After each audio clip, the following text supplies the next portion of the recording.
चर्चा करता आया है और इंटरनेशनल एक्सपर्ट्स के ज़रिए, इन इंटरनेशनल एजेंसीज़ के ज़रिए G20 जैसे मोर्चों को क्रेडिबिलिटी मिलती है, क्योंकि अगर आप G7 से केवल तुलना करें तो हालांकि अनौपचारिक तौर पर आप देखें तो G20 का कोई सेक्रेटेरिएट नहीं है। तो एशियन डेवलपमेंट बैंक के प्रेसिडेंट मासात्सुगु असाकावा, जिनका भारत मंडपम में आगमन हो चुका है। पहले मेहमान आज के G20 शिखर सम्मेलन 2023 में भारत की अध्यक्षता में भारत मंडपम में प्रवेश करते हुए एशियन डेवलपमेंट बैंक के अध्यक्ष।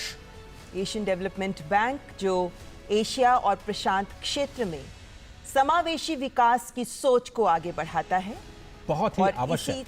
इसी सोच के तहत ये बैंक विभिन्न देशों को वित्त भी उपलब्ध कराता है और ये विकास को भी गति देता है। इन मायनों में एशिया के विकास के लिए एशियन डेवलपमेंट बैंक अपनी भूमिका लगातार बढ़ाता रहा है। बहुत बड़ी भूमिका 21वीं सदी, एशिया की सदी, और एशिया में फाइनेंस की जो समस्या है उसको दूर करने के लिए एडीबी ने महत्वपूर्ण भूमिका निभाई, और कैसे इसको और सशक्त किया जाए, कैसे इसका बेहतर कैपिटलाइजेशन किया जाए, उस पर भी फोकस एडीबी का इस वक्त आप देख रहे हैं। भारत मंडपम के अंदर की तस्वीरें, जहां पर योग मुद्राएं भारत की संस्कृति और सभ्यता से हमारे विदेशी मेहमानों को परिचित कराते हुए नजर आएंगी। प्रधानमंत्री नरेंद्र मोदी औपचारिक रूप से इन सभी नेताओं का स्वागत करेंगे। एशियन डेवलपमेंट बैंक के प्रेसिडेंट मासात्सुगु असाकावा जो भारत मंडपम में प्रवेश कर चुके हैं और अब कुछ ही पलों में प्रधानमंत्री उनका औपचारिक स्वागत करेंगे। भारत मंडपम में जिस स्थान से हमारे राष्ट्राध्यक्ष, विभिन्न मेहमान गुजरेंगे, उन्हें फ्लैग्स के द्वारा झंडे लगाकर उनका स्वागत किया जा रहा है और भारत मंडपम की खूबसूरती से दो चार होते हुए ये सभी हमारे मेहमान मुख्य स्थल तक पहुंचेंगे। तो एशियाई क्षेत्र में इंफ्रास्ट्रक्चर डेवलपमेंट को बढ़ावा देने के लिए एडीबी की बहुत ही महत्वपूर्ण भूमिका है और भारत एक बहुत ही अहम हिस्सा इस। तो प्रधानमंत्री नरेंद्र मोदी इस वक्त एशियन डेवलपमेंट बैंक के प्रेसिडेंट मासात्सुगु असाकावा का स्वागत करते हुए, और यहां से जो सिलसिला शुरू हुआ है ये लगातार आगे बढ़ेगा।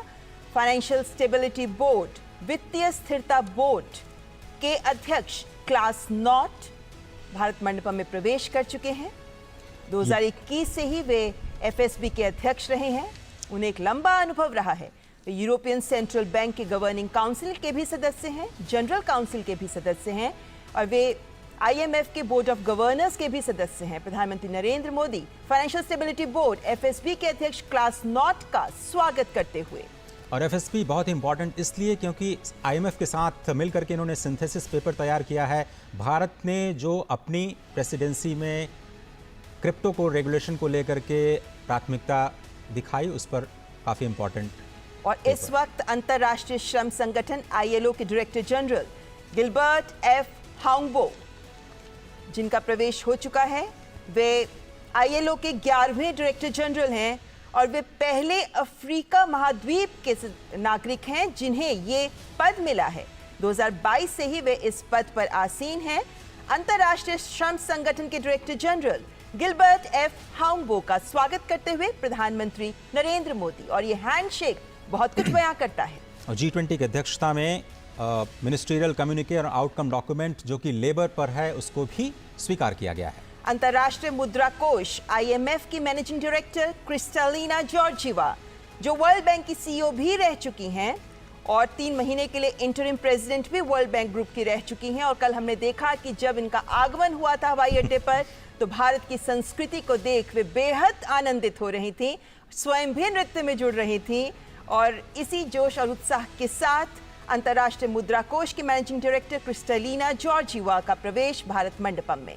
अरे बड़ा ही इंपॉर्टेंट स्टेटमेंट इन्होंने दिया कल ही कि इंडिया जो है एक शाइनिंग एग्जाम्पल है in a world of facing many uncertainties and the robust economic growth is primarily rooted in the significant structural reforms that India have overtaken। प्रधानमंत्री नरेंद्र मोदी IMF के चीफ का स्वागत करते हुए और IMF की अध्यक्षता में बहुत सारे मुद्दों पर मंथन हुआ और भारत की प्रेसिडेंसी की जो प्राथमिकताएं हैं, आईएमएफ ने खुल करके उनका स्वागत किया और प्रेसिडेंसी को पूरा समर्थन आईएमएफ ने जताया है। आईएमएफ के कई सारे सिंथेसिस पेपर भी G20 लीडर्स की समीक्षा के लिए पहुंच चुके हैं। तो विभिन्न राष्ट्राध्यक्षों का पहुंचना जारी। संयुक्त राष्ट्र के सेक्रेटरी जनरल एंटोनियो गुटेरेस, जो इससे पहले United Nations high commissioner for refugees के कमिश्नर भी रह चुके हैं, 10 साल तक वे वंचित और संवेदनशील समूहों, उनके मुश्किलों को बहुत करीब से महसूस करते रहे हैं। ये ज्ञात रहे कि जब वो कमिश्नर फॉर रेफ्यूजीज थे, उस वक्त सीरिया, इराक, सूडान, यमन, इनके विस्थापितों का दर्द भी उन्होंने करीब से देखा है। वे पुर्तगाल के प्रधानमंत्री भी रह चुके हैं और सेक्रेटरी जनरल के तौर पर उन्होंने कई महत्वपूर्ण कार्य किए हैं, कई महत्वपूर्ण शुरुआत की हैं। और G20 की अध्यक्षता के लिहाज से यह समझना जरूरी है कि कल ही उन्होंने बड़ा बयान दिया कि यूनाइटेड नेशंस में भी रिफॉर्म के लिए वो तैयार हैं। यूनाइटेड नेशंस के चीफ के तौर पर यह बड़ा बयान, भारत की प्रेसिडेंसी में आना और भारत की प्रेसिडेंसी को समर्थन देना यूनाइटेड नेशंस की तरफ से एक बड़ा बयान। तो प्रधानमंत्री नरेंद्र मोदी इस वक्त सेक्रेटरी जनरल एंटोनियो गुटेरेस का स्वागत करते हुए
प्रेसिडेंट अजय बंगा, जिनका स्वागत किया प्रधानमंत्री नरेंद्र मोदी ने।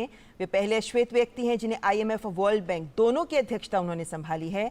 और महत्वपूर्ण बात कि उनका बिजनेस वर्ल्ड में भी काफ़ी महत्वपूर्ण अनुभव रहा है, जिसके बाद वे फिलहाल वर्ल्ड बैंक के प्रेसिडेंट और इस वक्त विश्व स्वास्थ्य संगठन WHO के director general doctor Tedros Adhanom Ghebreyesus, पहले डायरेक्टर जनरल जो अफ्रीकन रीजन से WHO के डायरेक्टर जनरल बने।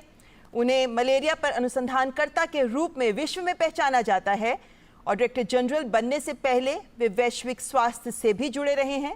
Global fund to fight AIDS, malaria, tuberculosis के भी वे अध्यक्ष रहे हैं। और जिस वक्त कोविड महामारी ने पूरे विश्व को जकड़ लिया था, उस वक्त उनकी अध्यक्षता में WHO ने महत्वपूर्ण कार्य किए और इस स्थिति में विश्व के समक्ष एक महत्वपूर्ण उदाहरण भी प्रस्तुत किया।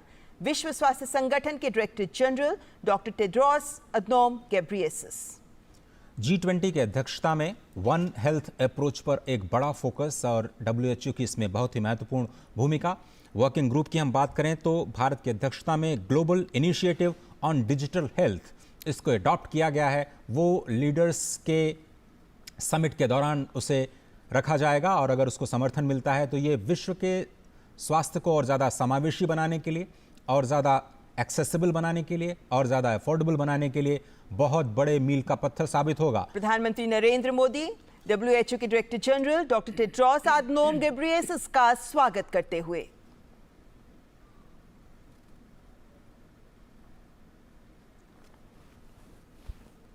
सांकेतिक रूप से लगता है कि उनका हालचाल पूछ रहे हैं प्रधानमंत्री। और अब स्क्रीन पर आप देख सकते हैं OECD यानी आर्थिक सहयोग और विकास संगठन के सेक्रेटरी जनरल मथियास कामन, जो ऑस्ट्रेलिया के वित्त मंत्री भी रह चुके हैं, प्रधानमंत्री नरेंद्र मोदी उनका स्वागत करते हुए। इंटरनेशनल टैक्सेशन और कैपेसिटी बिल्डिंग में OECD की बहुत ही महत्वपूर्ण भूमिका, उनके रिपोर्ट से बहुत ज़्यादा मदद मिलती है और जो G20 के वर्किंग ग्रुप हैं उनको अपनी चर्चाओं को और आगे बढ़ाने के लिए बहुत ही इंपॉर्टेंट इंटरनेशनल ऑर्गेनाइजेशंस जो कि इनवाइट किए जाते हैं G20 के सम्मेलन में बहुत ही ख़ास इनपुट्स के लिए, जो डिसीजन मेकिंग में बहुत ही अहम भूमिका निभाते हैं। वैश्विक स्तर पर मुद्दों पर समावेशी विकास को समाहित करने में बहुत ही महत्वपूर्ण भूमिका निभाते हैं। और वर्ल्ड ट्रेड ऑर्गेनाइजेशन के डायरेक्टर जनरल गोजी ओकोंजो इवियाला जो पहली महिला डायरेक्टर जनरल रही हैं WTO की और पहली अफ्रीकी नागरिक जिन्हें WTO की अध्यक्षता मिली है, गोजी ओकोंजो-इवियाला, जो ग्लोबल फाइनेंस एक्सपर्ट हैं, इकोनॉमिस्ट हैं। Asia, Africa, Europe, Latin America, north America में काम करने का इन्हें 40 वर्षों का अनुभव रहा है और अंतर्राष्ट्रीय विकास के विशेषज्ञ इन्हें माना जाता है और फिलहाल WTO की अध्यक्षता संभाल रही हैं। 21वीं सदी के लिए WTO को तैयार करना, WTO में रिफॉर्म, इसकी लगातार बात करता रहा है भारत। और प्रधानमंत्री मोदी ने भी स्पष्ट तौर पर WTO में रिफॉर्म्स की वकालत की और ट्रेड एंड इन्वेस्टमेंट की वर्किंग ग्रुप में WTO मिनिस्ट्रियल मीटिंग में भारत इस मुद्दे पर लगातार बात करता रहा है कि विकासशील देशों को, ग्लोबल साउथ की आवाज़ को WTO में और ज़्यादा तरजीह दी जानी चाहिए। मार्केट एक्सेस में जो विकसित देश हैं, विकासशील देशों की मदद करें। प्रधानमंत्री नरेंद्र मोदी गोजी ओकोंजो-इवियाला WTO के डायरेक्टर जनरल का स्वागत करते हुए।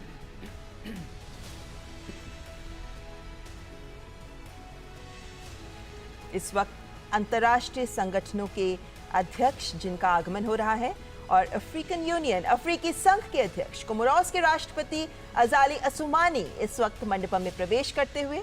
अफ्रीकी संघ जिसको इस शिखर सम्मेलन में सदस्यता मिल सकती है, प्रधानमंत्री नरेंद्र मोदी अफ्रीकी संघ के अध्यक्ष अजाली असुमानी का स्वागत करते हुए। और जिस तरीके से गले लगकर गर्मजोशी के साथ हैंडशेक किया जा रहा है, ये बताती है कि अफ्रीकी संघ को G20 शिखर सम्मेलन में सदस्यता मिलने के आसार पूरे हैं। बिल्कुल, ये बड़ी खबर आ सकती है दिल्ली डिक्लेरेशन के बाद कि अफ्रीकन यूनियन को शामिल किया गया है। बहुत ही इंपॉर्टेंट स्टेटमेंट शायद दिल्ली से निकल सकता है। अभी तक अंतर्राष्ट्रीय संगठनों के अध्यक्ष जिनका स्वागत हो रहा था और अब आमंत्रित देशों के प्रतिनिधि और अध्यक्ष, राष्ट्राध्यक्ष जिनका स्वागत करेंगे प्रधानमंत्री नरेंद्र मोदी। और इस वक्त स्क्रीन पर आप देख सकते हैं ओमान के उप प्रधानमंत्री सईद असाद बिन तारिक अल सईद, जिनका आगमन मंडपम में। ओमान की कैबिनेट में सुल्तान के बाद दूसरे सबसे वरिष्ठ अधिकारी उप प्रधानमंत्री ही होते हैं और ऐसे में अपने देश ओमान का G20 में आमंत्रित देश के तौर पर प्रतिनिधित्व कर रहे हैं ओमान के उप प्रधानमंत्री। अतिथि देवो भव की अवधारणा को जमीन पर उतारते हुए भारत मंडपम में G20 की अध्यक्षता और शिखर सम्मेलन से ठीक पहले सबसे पहले अंतर्राष्ट्रीय संस्थान और उसके बाद अतिथि राष्ट्र, उनका स्वागत, ये हमारी परंपरा और बहुत ही इम्पॉर्टेंट इन अतिथि देशों का G20 की बैठकों में शामिल होना एक ग्लोबल इम्पॉर्टेंस उनके लिए। तो प्रधानमंत्री नरेंद्र मोदी ओमान के उप प्रधानमंत्री सईद असाद बिन तारिक अल सईद का स्वागत करते हुए फॉर्मल फोटो ऑप और आमंत्रित देशों की फहरिस्त में बांग्लादेश की प्रधानमंत्री शेख हसीना, जिनका आगमन हो गया है। बांग्लादेश हमारा बेहद करीबी पड़ोसी देश। कल ही प्रधानमंत्री की बांग्लादेश के साथ द्विपक्षीय वार्ता भी हुई और प्रधानमंत्री शेख हसीना और प्रधानमंत्री नरेंद्र मोदी के बीच इस द्विपक्षीय वार्ता में पीपल टू पीपल कॉन्टैक्ट को बढ़ाना, कमर्शियल लिंकेजेस को बढ़ाना, कनेक्टिविटी को बढ़ाने पर बातचीत हुई। प्रधानमंत्री नरेंद्र मोदी बांग्लादेश के प्रधानमंत्री शेख हसीना का औपचारिक स्वागत करते हुए। पड़ोसी देशों के साथ भारत सदा ही अपने रिश्तों को प्रगाढ़ करने में जुटा रहता है और ऐसे में बांग्लादेश, जिनसे हम सीमाएं साझा करते हैं, हमारा एक महत्वपूर्ण पड़ोसी देश। और अब मॉरिशस के प्रधानमंत्री प्रविंद जुगन्नाथ स्क्रीन पे आप देख सकते हैं। इजिप्ट के राष्ट्रपति अब्देल फतेह अल सीसी, इजिप्ट जहां पर भारत अपने बहुत ही करीबी रिश्ते साझा करता है और राष्ट्रपति अब्देल फतेह अल सीसी भारत के साथ अपने रिश्तों को प्रगाढ़ करने के लिए कई महत्वपूर्ण कदम उठा चुके हैं। बहुत इंपॉर्टेंट, और आपको ध्यान होगा कि प्रधानमंत्री ने हाल ही में इजिप्ट की यात्रा भी की और दोनों देशों और ऐतिहासिक यात्रा, कई सालों के बाद कोई भारत का प्रधानमंत्री इजिप्ट की यात्रा पर गया और बहुत ही गर्मजोशी के साथ उनका स्वागत किया गया। और मुझे लगता है कि वहीं पे इनविटेशन प्रधानमंत्री ने दिया और इस वक्त तस्वीरें आपकी स्क्रीन पर। प्रधानमंत्री नरेंद्र मोदी इजिप्ट के राष्ट्रपति अब्देल फतेह अल सीसी का स्वागत करते हुए, हैंडशेक करते हुए। कोणार्क के सूर्य मंदिर से प्रभावित ये दृश्य और इस भारत बात का मंडपम के अंदर। विशेष ख्याल रखा गया है कि जब ये औपचारिक फोटो ऑप हो रहा हो तो भारत की संस्कृति की इस अमूल्य धरोहर का भी एक उदाहरण विश्व के साथ रहे। और इस वक्त मॉरिशस के प्रधानमंत्री प्रविंद जुगन्नाथ मंडपम में प्रवेश कर चुके हैं। मॉरिशस के साथ भी भारत की कल द्विपक्षीय वार्ता हुई। प्रधानमंत्री नरेंद्र मोदी ने मॉरिशस के प्रधानमंत्री के साथ द्विपक्षीय वार्ता की और इस वक्त दोनों देशों के कूटनीतिक संबंधों के 75 वर्ष का जश्न भी मनाया जा रहा है। और द्विपक्षीय वार्ताओं में भी फिनटेक, ढांचागत विकास, सांस्कृतिक आदान प्रदान पर भी जोर रहा, क्योंकि मॉरिशस पहला ऐसा देश है अफ्रीकी महाद्वीप का जिसके साथ सेपा भी एग्रीमेंट पर भी आगे हम बढ़ चुके हैं। इसको भी हम साझा करते हैं, तो दोनों देशों के बीच के रिश्ते बेहद महत्वपूर्ण। भारतीय मूल के कई नागरिक मॉरिशस में अपने कारोबारी संबंधों को आगे बढ़ाते हुए स्पष्ट तौर पर नजर आते हैं और मॉरिशस को टैक्स ट्रीटीज के लिहाज से भारत के संदर्भ में काफ़ी महत्वपूर्ण देश के रूप में देखा जाता है। तो प्रधानमंत्री नरेंद्र मोदी मॉरिशस के प्रधानमंत्री प्रविंद जगन्नाथ का स्वागत करते हुए विभिन्न देशों के राष्ट्राध्यक्ष जिनका आगमन इस वक्त भारत मंडपम में जारी है, और नीदरलैंड्स के प्रधानमंत्री मार्क रूट, नीदरलैंड्स जो आमंत्रित देशों की फहरिस्त में शामिल है, और नीदरलैंड्स के साथ भारत का आदान प्रदान महत्वपूर्ण स्तर पर होता रहता है। नीदरलैंड्स की जो वाटर मैनेजमेंट की प्रैक्टिसेस हैं, एग्रीकल्चर की प्रैक्टिसेस हैं, वो पूरी दुनिया के लिए एक मिसाल है। और राष्ट्रपति जब यहाँ की यात्रा पर थे तो बहुत सारे बायलैटरल्स के जरिए दोनों देशों के कारोबारी संबंधों को और मजबूत बनाने की कोशिश की गई थी। और नीदरलैंड्स के प्रधानमंत्री जिस मुस्कुराहट के साथ आगे बढ़े और गले लगकर प्रधानमंत्री के साथ उन्होंने गर्मजोशी से किया, उसके साथ देख सकते हैं कि दोनों देशों के संबंधों में जो गर्मजोशी है ये उसका उदाहरण प्रस्तुत करता है। तो प्रधानमंत्री नरेंद्र मोदी नीदरलैंड्स के प्रधानमंत्री मार्क रूट का स्वागत करते हुए, जैसा हम जानते ही हैं, प्रधानमंत्री नरेंद्र मोदी की विभिन्न देशों के राष्ट्राध्यक्षों के साथ एक अलग ही केमिस्ट्री होती है और जिनके साथ उनकी मुलाकात होती भी रहती है। ऐसे में ये राष्ट्राध्यक्ष जब प्रधानमंत्री से मिलते हैं तो ये गर्मजोशी हमें देखने को मिलती है। इस हैंडशेक में जो गर्मजोशी है, इस हैंडशेक में जो स्ट्रेंथ है, वो आपसी रिश्तों को भी बेहतर बनाती है। और इस वक्त नाइजीरिया के राष्ट्रपति बोला अहमद तिनुबू,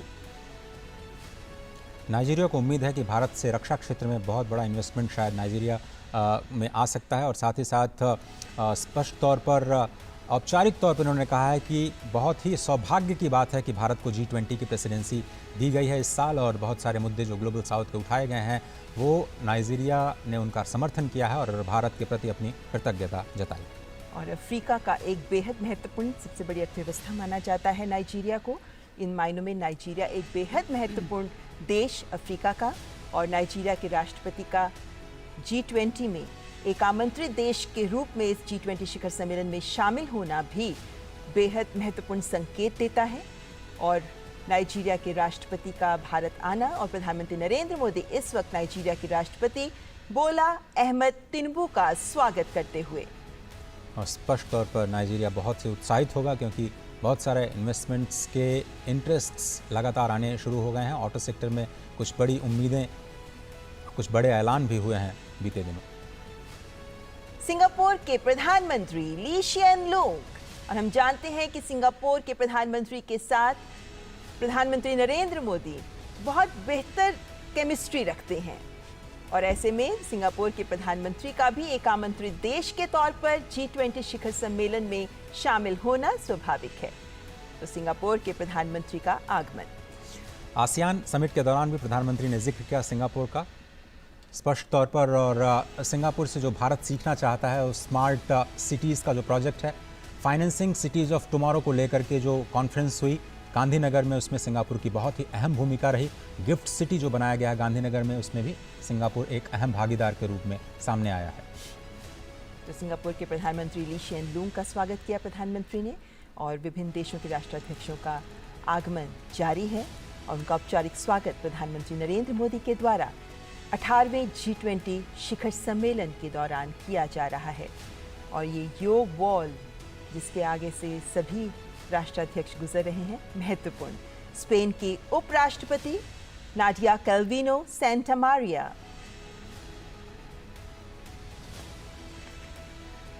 हम जानते हैं कि स्पेन यूरोपीय संघ का हिस्सा है और स्पेन के साथ भारत के संबंध बेहतर हैं और ऐसे में स्पेन की उपराष्ट्रपति और उनके चेहरे पर खिली मुस्कुराहट ये बयां करती है कि इस शिखर सम्मेलन में आमंत्रित देश के तौर पर शामिल होना स्पेन इसे महत्वपूर्ण मानता है। दोनों देशों के बीच स्किल्ड वर्कफोर्स के आदान प्रदान को लेकर के काफ़ी ज़्यादा उत्सुकता दिखाई दे रही है और स्पष्ट तौर पर जो G20 में बातचीत चल रही है, लेबर फोर्स के किसी भी तरह के मूवमेंट को बढ़ावा देने के लिए जो एक आम सहमति, एक वैश्विक सहमति बनाई जाए, उसमें भारत और स्पेन दोनों ही देशों को फायदा होने की उम्मीद। प्रधानमंत्री नरेंद्र मोदी स्पेन की उपराष्ट्रपति नाडिया कैल्विनो सेंटामारिया का स्वागत करते हुए हैंडशेक करते हुए।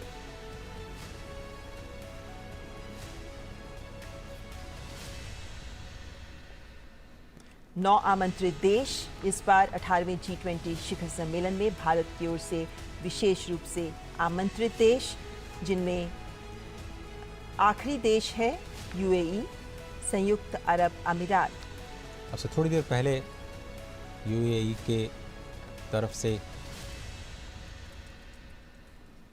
अभी तक जो इनवाइटेड कंट्रीज हैं उनमें तो आपकी स्क्रीन पे आप देख सकते हैं UAE यानी संयुक्त अरब अमीरात के राष्ट्रपति शेख मोहम्मद बिन जायद अल नहयान मंडपम में प्रवेश करते हुए। संयुक्त अरब अमीरात एक बेहद महत्वपूर्ण देश, विशेष रूप से आर्थिक रूप से अगर हम बात करते हैं, तेल संसाधनों के कारण और अन्य कूटनीतिक कारणों से भी भारत का महत्वपूर्ण सहयोगी देश संयुक्त अरब अमीरात। फ्री ट्रेड एग्रीमेंट को लेकर के दोनों देश काफ़ी ज़्यादा उत्साहित और हाल ही में जो FTA किया गया है भारत की तरफ से, उसका फ़ायदा अब ज़मीन पर दिखने लगा है। रोज़गार के लिहाज से, GDP के लिहाज से और दोनों देशों के बीच जो ट्रेड रिलेशंस हैं इसको बढ़ाने में इस FTA की बहुत अहम भूमिका रही है और बहुत सारे भारतीय सऊदी अरब में जो कार्य करते हैं उनको लेकर के लेवल प्लेइंग फील्ड दी जाए और उनको असिस्टेंस दिया जाए और आप केमिस्ट्री स्पष्ट तौर पर देख सकते हैं। तो प्रधानमंत्री नरेंद्र मोदी UAE यानी संयुक्त अरब अमीरात के राष्ट्रपति शेख मोहम्मद बिन जायद अल नहयान का स्वागत करते हुए न केवल हैंडशेक बल्कि दोनों हाथों से उनके हाथों को थामते हुए उन्हें गले लगाते हुए। तो अब तक 9 आमंत्रित देश Oman, Bangladesh, Egypt, Mauritius, Netherlands, Nigeria, Singapore, Spain और UAE, इन 9 आमंत्रित देशों के राष्ट्राध्यक्ष अब भारत मंडपम में प्रवेश कर चुके हैं और अब बारी है G20 के सदस्य देशों। हम जानते हैं कि G20 के सदस्य देशों में भारत समेत 19 देश और साथ में यूरोपीय संघ शामिल है और इन विभिन्न देशों के राष्ट्राध्यक्षों का भी अब एक एक कर प्रधानमंत्री नरेंद्र मोदी स्वागत करेंगे। हालांकि अभी फ्रांस के राष्ट्रपति मैनुअल मैक्रों का भारत आगमन का इंतजार है, लेकिन बाकी सभी राष्ट्राध्यक्ष भारत पहुंच चुके हैं। तो इन सभी का स्वागत करेंगे प्रधानमंत्री नरेंद्र मोदी और भारत मंडपम अपनी पूरी खूबसूरती के साथ इस वक्त मौसम की भी खूबसूरती को समेटे हुए यहाँ अपने विदेशी मेहमानों का स्वागत कर रहा है।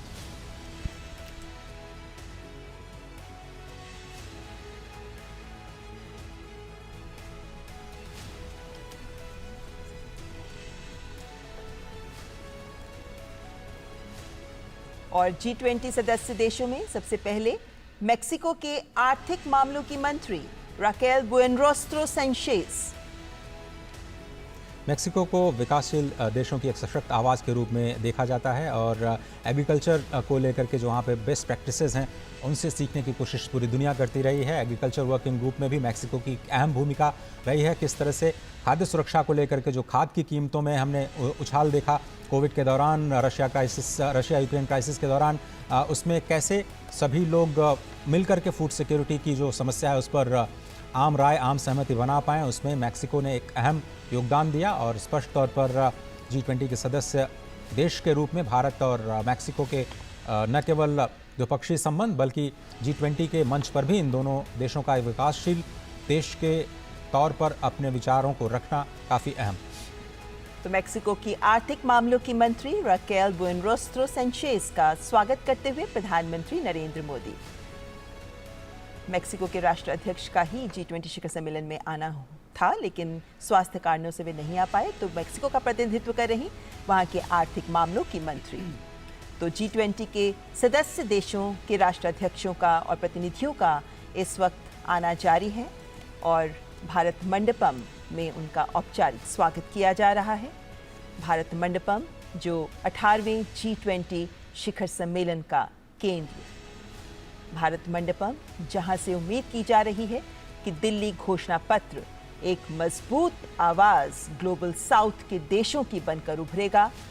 यहां से एक ऐसी दिशा दी जाएगी जिससे विश्व समावेशी विकास और मानव कल्याण की ओर कदम बढ़ाएगा। G20 शिखर सम्मेलन भारत की अध्यक्षता में नया अध्याय लिख पाएगा, इस बात की भी उम्मीद की जा रही है। जिस सोच को विभिन्न working groups, Sherpa track, finance track में भारत ने आगे रखा, जिस जनभागीदारी के संदेश को सामने रखते हुए एक्शन ओरिएंटेड चर्चाओं पर भारत का जोर रहा, जिस तरीके से विभिन्न देशों के बीच सहमति बनाने की लगातार प्रयास किए जाते रहे, संवेदनशील मुद्दों पर भी एकमत होने की प्रयास रहे, वो ये भी दिखाता है कि दिल्ली घोषणा पत्र में जब वो कल सामने आएगा तो जो महत्वपूर्ण बिंदु रहेंगे वो भारत के उद्घोष को तो सामने रखेंगे ही, लेकिन साथ ही विश्व को भी नया संदेश, नई दिशा दे पाएंगे। क्योंकि ये संदेश जो इस भारत मंडपम से निकलेगा, ये संदेश पूरे विश्व के कल्याण और पूरे विश्व के विकास के संदेश के साथ जुड़ा हुआ होगा। वसुधैव कुटुंबकम ये थीम एक सर्वसमावेशी थीम, तभी भारत एक पृथ्वी, एक कुटुंब, एक भविष्य की बात कर रहा है और इसीलिए इन्हीं विभिन्न मुद्दों पर सहमति बनाने के प्रयास इस भारत मंडपम में कुछ ही पलों बाद शुरू हो जाएंगे, जब औपचारिक स्वागत के बाद पहला सत्र एक पृथ्वी का आगाज होगा। और जैसा कि आप जानते हैं कि प्रधानमंत्री नरेंद्र मोदी ने जब से अध्यक्षता संभाली, उनका पहला फोकस यही रहा कि G20 के पूरे उत्सव को लोगों के साथ जोड़ा जाए और वैश्विक जो चुनौतियां हैं उनके लिए एक सशक्त मंच तैयार किया जाए, जिसमें सभी की आवाज़ सुनी जाए, सभी के विचारों को एक मंच दिया जाए और एक साझा समाधान निकालने की कोशिश की जाए। ये तस्वीरें बहुत ही महत्वपूर्ण, जिसका जिक्र लगातार हम सुबह से कर रहे हैं। भारत मंडपम के ठीक आगे नटराज की भव्य मूर्ति, भारत के सांस्कृतिक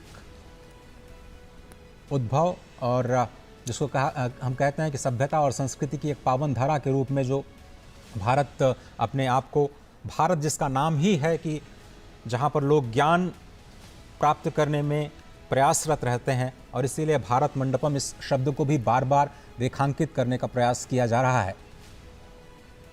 ये भव्य और दिव्य तस्वीरें आपको प्रगति मैदान में स्थित नए भारत मंडपम से सीधे हम आपके लिए ख़ास तौर पर लेकर के आए हैं, जहां पर अब से थोड़ी ही देर बाद G20 शिखर सम्मेलन 2023 भारत की अध्यक्षता में शिखर सम्मेलन यानी लीडर्स अब दिल्ली डिक्लेरेशन पर अपनी अंतिम मुहर लगाएंगे। कौन से मुद्दे, कौन सी प्राथमिकताएं जो भारत ने रखी, जिन पर वैश्विक सहमति बनती है, पूरी दुनिया की निगाहें इस वक्त टिकी हुई हैं, क्योंकि प्राथमिकताएं बहुत बड़ी भारत की ओर से। अर्जेंटीना के राष्ट्रपति एल्बर्टो फर्नांडिस 2018 में जब अर्जेंटीना ने G20 की अध्यक्षता की तो उस वक्त फूड सिक्योरिटी को एक मुद्दा बनाया। शायद किसी को नहीं पता होगा कि उसके बाद कोविड और उसके बाद रशिया और यूक्रेन क्राइसिस के बाद फूड इनसिक्योरिटी दुनिया के लिए सबसे बड़ी चुनौती बन जाएगा। लेकिन आज भारत ने ज़बरदस्त लीडरशिप का परिचय दिया। Fuel crisis, food crisis, fertiliser crisis, 3F की जो क्राइसिस है उसको सेंटर में रखते हुए वार्ताओं के जरिए कैसे इस संकट का एक साझा हल निकाला जाए, पुरजोर कोशिश की भारत ने अपनी ओर से। तो प्रधानमंत्री नरेंद्र मोदी अर्जेंटीना के राष्ट्रपति एल्बर्टो फर्नांडिस का स्वागत करते हुए, अर्जेंटीना जो भारत के साथ कई विभिन्न समूहों में मंच साझा करता है और इस वक्त G20 शिखर सम्मेलन में प्रधानमंत्री नरेंद्र मोदी अर्जेंटीना के राष्ट्रपति का स्वागत करते हुए। अर्जेंटीना जिसके साथ हमारा व्यापार कई उत्पाद के तहत आगे बढ़ता है। और इस वक्त ऑस्ट्रेलिया के प्रधानमंत्री Anthony Norman Albanese sustainable, balanced and inclusive global economic growth के लिए ऑस्ट्रेलिया की आवाज़ बहुत ही महत्वपूर्ण। ऑस्ट्रेलिया ने एक ओपन ग्लोबल इकोनॉमी और rule based multilateral trading system का समर्थन किया है, जिस पर भारत के प्रेसिडेंसी का सबसे बड़ा फोकस रहा है कि जो 20वीं सदी के संस्थान हैं उनको 21वीं सदी के लिए कैसे तैयार किया जाए। खुले तौर पर ऑस्ट्रेलिया ने समर्थन किया है कि जो रिफॉर्म्स हैं मल्टीलेटरल इंस्टीट्यूशंस का होना चाहिए, उस पर कई सारे पेपर्स आ चुके हैं। भारत की ओर से इंडिपेंडेंट एक्सपर्ट ग्रुप ने अपनी पहली रिपोर्ट भी सौंप दी है। दूसरी रिपोर्ट शायद अक्टूबर में आएगी, जिसका असर आने वाले दिनों में आपको प्रेसिडेंसी के दौरान दिखाई दे सकता है। एक बड़ी पहल ऑस्ट्रेलिया ने जिसका भरपूर समर्थन किया। प्रधानमंत्री नरेंद्र मोदी ऑस्ट्रेलिया के प्रधानमंत्री एंथनी नॉर्मन एल्बनीजी का स्वागत करते हुए।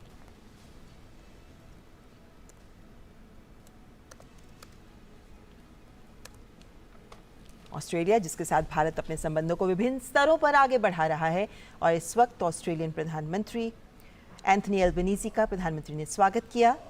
और इस वक्त G20 के सदस्य देशों के राष्ट्राध्यक्ष, जिनमें कनाडा के प्रधानमंत्री जस्टिन पियर जेम्स ट्रूडो का आगमन।